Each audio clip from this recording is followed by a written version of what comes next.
오늘날은 하나님께서 우리의 삶을 간섭하신다고 하면 굉장히 귀찮아하는 시대이지만, 오늘 말씀을 통해서 하나님이 어떻게 우리의 삶을 간섭하시는지 함께 나누겠습니다. 우리 교회 2층 게시판에 보면 예수는 역사다라는 영화 포스터가 지금 게시되어 있어요. 오가는 길 중에 보신 분들이 계실 거예요. 이 영화는 예일대 로스쿨을 졸업하시고 시카고 트리뷴 기자로 철저하고 냉소적인 무신론자였던 바로 리 스트로벨, 그분이 회심을 경험한 일화를 다룬 영화예요. 이제 사람들은 리 스트로벨을 이렇게 평가합니다. 철저한 무신론자에서 집요한 영적 탐구자로, 냉소적 회의론자에서 열정적 복음주의자로 거듭난 그리스도인이다. 그는 현재 목사가 되어 복음주의 진영에서는 가장 대중적인 변증가로서 활동하고 있습니다. 그런 그가 2018년에 기적인가 우연인가라는 책을 편찬했는데요. 그 책에 보면 다음과 같은 내용이 기록되어 있어요. 약국이나 병원과는 거리가 먼 적도 아프리카에서 한 여자가 출산 중에 사망했다. 남겨진 2살배기 딸은 영문을 모른 채 엄마를 찾으며 울었다. 무엇보다 때 이르게 세상에 나온 아기가 한밤의 추위를 견뎌낼 수 있을지 의문이었다. 신생아의 목숨이 위태로웠다. 갓난아기에게 절실한 온기를 유지하려고 한 조력자가 보온병에 물을 채웠는데 하필 그때 고무가 터져버렸다. 그 마을의 보온병이라곤 그게 마지막이었다. 북아일랜드 출신 의료선교사 헬렌 로즈비언 박사는 고아원 아이들에게 이 상황을 놓고 함께 기도하자고 했다. 그런데 아이들 중에서도 믿음이 충만한 10살 소녀 루스의 기도는 조금 도가 지나친 듯 보였다. 하나님, 우리한테 보온병을 꼭 보내주세요.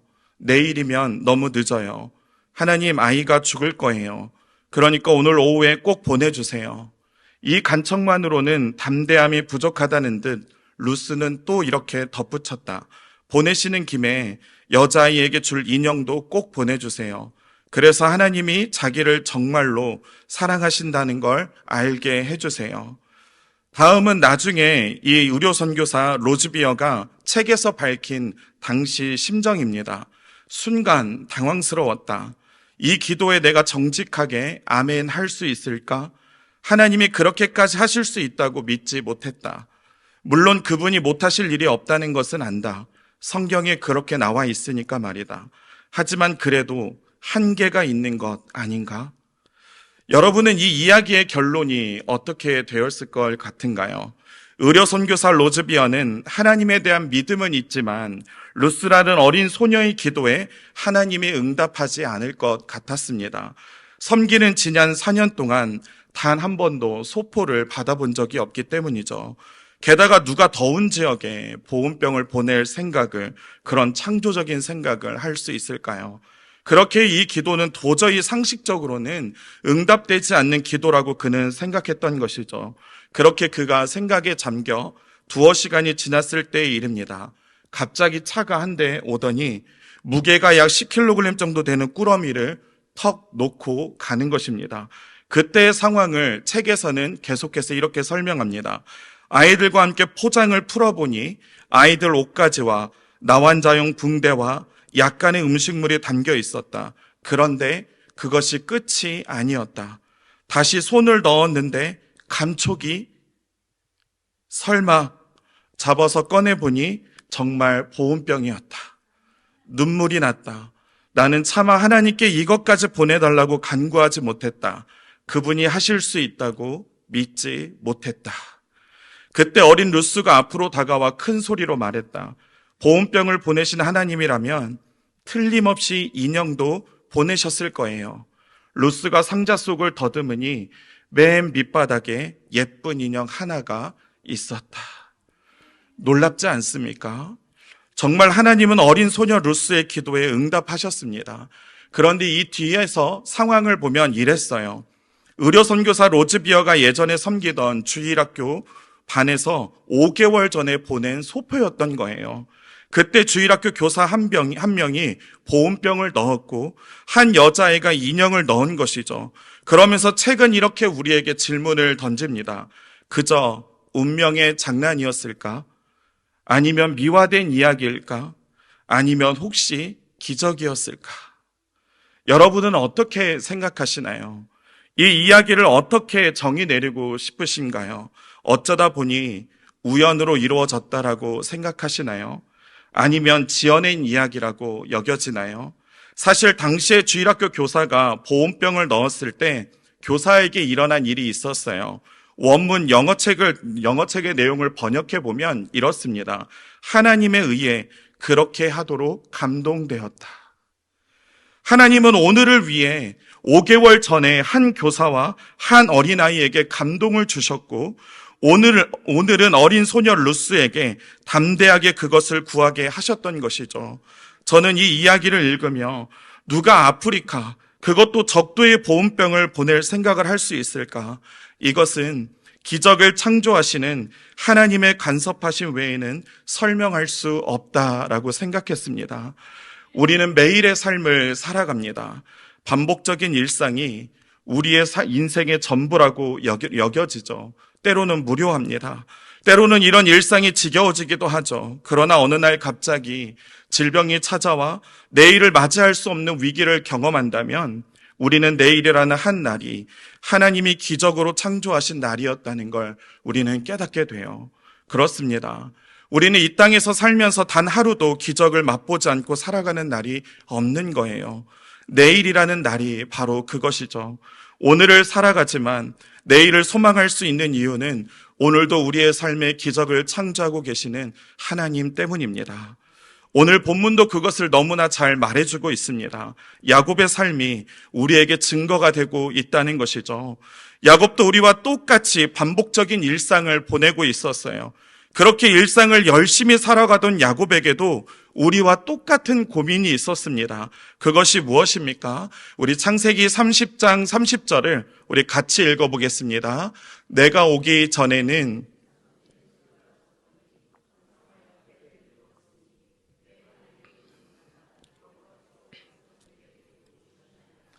그러나 나는 언제나 내 집을 세우리이까. 아멘. 자신의 노력에도 결국 외삼촌 라반의 재산만 불려졌지만 정작 자신은 아무것도 없다는 지금 한탄인 거예요. 우리는 어떻습니까? 우리도 마찬가지 아닌가요? 아무리 열심히 일해도 들어오는 수입은 고정되어 있고 질출은 많으니 야곱과 같이 우리도 나는 언제나 내 집을 세우리이까 하지 않습니까? 이것을 좀 더 우리 시대로 가져와서 다시 말해본다면 나는 언제쯤 마이너스 인생에서 벗어날 수 있을까? 벌어도 끝이 없다는 것이죠. 이런 삶이 언제까지 지속되어야 하는지 우리는 한숨 지으며 생각에 잠길 때가 있다는 거예요. 그럴 때 우리는 어떻게 해야 할까요? 한숨만 쉬다가 우리의 인생을 마무리해야 할까요? 아니면 우리의 한숨 뒤에 우리를 위해 일하시는 하나님의 간섭하심을 신뢰해야 할까요? 우리가 그리스도인인 이유는 다른 것이 아닙니다. 우리는 하나님의 간섭하심이 우리의 삶에 있음을 인정하며 살아가기에 그리스도인이라는 것이죠. 이 그리스도인이라는 이 단어의 헬라어를 보면 크리스티아노이라고 쓰여져 있습니다. 예수 그리스도를 뜻하는 이 크라이스트와 어디에 속하다라는 이아노이라는 단어가 합쳐져서 이 그리스도인이라는 이 단어의 뜻은 뭐냐면 그리스도에게 속한 사람이다라는 뜻을 가지고 있습니다. 그렇게 우리는 세상 속에서 살아가지만 세상에 속한 사람들이 아니라 그리스도에게 속한 사람들이라는 것이죠. 그러므로 우리는 세상 속에서 그리스도의 역사를 경험하며 살아가는 사람들이라는 것을 이미 그리스도인이라는 이 단어 자체가 우리에게 보여주고 있다는 것입니다. 그렇다면 우리는 무엇을 사모해야 합니까? 우리의 삶에도 기적을 창조하시는 하나님의 간섭하심을 믿으며 살아가는 자들이 바로 그리스도인들이라는 것이죠. 본문 31절과 32절에서 라반과 야곱은 서로가 이렇게 대화를 나누어요. 라반이 이르되 내가 무엇으로 내게 주랴? 야곱이 이르되 외삼촌께서 내게 아무것도 주시지 않아도 나를 위하여 이 일을 행하시면 내가 다시 외삼촌의 양떼를 먹이고 지키리이다. 오늘 내가 외삼촌의 양떼에 두루 다니며 그 양 중에 아롱진 것과 점 있는 것과 검은 것을 가려내며 또 염소 중에 점 있는 것과 아롱진 것을 가려내리니 이 같은 것이 내 품삯이 되리이다. 지금 야곱은 현실적으로 말도 안 되는 제안을, 지금 계약을, 또한 계약서를 내놓고 있는 거예요. 양은 대부분이 하얘요. 염소는 대부분이 하얗거나 검습니다. 이것을 제외하면 야곱에게 돌아오는 소유는 거의 없는 거나 다름없다는 것이죠. 누가 보더라도 이것은 손해보는 계약이고 손해보는 장사라는 거예요. 투자를 해도 잘못된 곳에 투자를 한 것이죠. 이것은 망하는 길로 가는 지름길인 것입니다. 그런데 무슨 자신감으로 지금 야곱은 이런 말도 안 되는 제안을 외삼촌 라반에게 하고 있을까요? 사실 라반은 굉장히 계산이 빠른 사람이에요. 뛰는 놈 위에 나는 놈이 있잖아요. 요즘은 나는 놈 위에 노는 놈이 있다고 해요. 네. 뛰는 놈 위에 나는 놈 있듯이 라반은 야곱보다 더 고단수였습니다. 그러니 지금까지 다른 사람을 속이기에 능수능란했던 야곱도 라반에게는 당할 재간이 없었던 것이죠. 그렇게 라반은 이 제안을 흔쾌히 받아들입니다. 이것은 무조건 흑자이기 때문이죠. 34절 말씀을 보십시오. 라반이 이르되 내가 내 말대로 하리라 하고, 이미 계산이 끝난 거죠. 라반은 속으로 쾌재를 불렀을 것입니다. 야곱의 결정 이후에 라반은 튼튼한 양들을 이미 분류해서 야곱의 가축들과 3일 길을 걸어야 갈 수 있는 거리만큼 띄어두었습니다. 학자들은 약 100km를 띄어두었다라고 해요. 혹시라도 야곱의 가축과 자신의 가축들이 교배해서 또한 그 모든 것들이 야곱의 그런 가축들로 될까봐 이미 사전에 차단한 것이죠. 더 상상력을 발휘해보면 라반은 아마 그날 저녁에 자신의 아내와 아들들을 모아놓고 오늘 얼마나 야곱이 또 바보 같은 결정을 했는지 서로 나누었을 것입니다. 그런데 시간이 흐르자 조금씩 이상한 일이 시작됩니다. 도저히 일어날 수 없는 일이 일어나기 시작하는 것이죠. 우리 본문 43절을 같이 함께 읽어보겠습니다.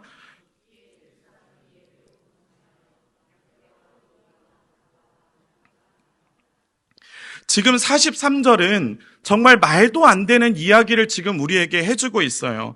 야곱이 거부가 되었다라는 거예요. 부자가 되었다라는 거죠. 상식을 넘는 일이 지금 야곱에게 일어났다는 거예요. 똑같은 일상인데 그 일상 속에 기적이 야곱의 현장 가운데 창조되어지고 있었던 것이죠. 지금까지 라반에게 항상 당해오던 야곱의 인생에 이제는 역전이 일어나기 시작한 것입니다. 지난 시간 동안은 외삼촌 라반의 수단에 아무런 대응도 할 수가 없었어요. 그런데 지금 야곱의 삶에 역전이 일어난 것이죠. 어떻게 이런 일이 일어날 수 있었을까요? 본문 37절부터 39절은 그 일을 이렇게 말해줍니다. 야곱이 버드나무와 살구나무와 신풍나무의 푸른 가지를 가져다가 그것들의 껍질을 벗겨 흰 무늬를 내고 그 껍질 벗긴 가지를 양떼가 와서 먹는 개천의 물 규에 세워 양떼를 향하게 하매 그 떼가 물을 먹으러 올 때에 새끼를 베니 가지 앞에서 새끼를 뱀으로 얼룩얼룩한 것과 점이 있는 것, 점이 있고 아롱진 것을 낳은지라. 이 성경이 믿어지십니까? 네, 우리 성도님들은 거룩하시게 아마 다 믿으실 거예요. 야곱은 푸른 나무에 껍질을 몇 군데를 칼로 째서 흰 부분이 드러나게 만들었습니다. 이렇게 하면 얼룩나무, 나뭇가지가 되어요. 그리고 야곱은 두 번째로 암컷과 수컷이 모이는 시기를 기다렸습니다. 그런 후 그 가지를 물 먹는 곳에 세워두었습니다. 그러자 그 가지를 보고 새끼를 가진 가축들은 모두 얼룩무늬와 점 있는 잡종들이 태어나게 된 것이죠. 이 부분을 많은 학자들이 해석해 보려고 노력을 했어요. 대표적으로 세 가지의 해석이 있는데요. 첫 번째는 야곱의 오랜 목축 경험에서 체득된 유전학적 지식에 따른 것이다. 그렇게 추론하고 있습니다. 또 두 번째는 대대로 내려온 가르침에 의해서 위에 조상들로부터 내려온 지식을 받았다는 것이죠. 마지막 세 번째는 그전에는 알려지지 않은 방법을 하나님께서 가르쳐 보여주신 것이라는 관점입니다. 특별히 우리가 따르고 있는 칼빈은 세 번째 주장이 가장 타당하다라고 주장하고 있어요. 그의 주장을 좀 보겠습니다. 그러나 아마 갑작스럽게 문제에 대해 교시를 받았을 것이며 이전에는 그 방법이 알려지지 않았을 것이다. 하나님은 다른 방법을 사용하실 능력도 있으셨다. 그러나 그는 야곱의 수고와 근면에다가 자기의 은혜를 결부시키고자 하셨다.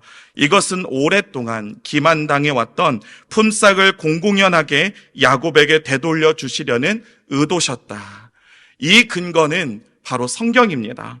야곱은 이제 라반의 곁을 떠나 고향으로 돌아가려 할 때 자신의 아내들을 설득하면서 이때의 일을 회상하며 그 아내들에게 이렇게 말해주어요.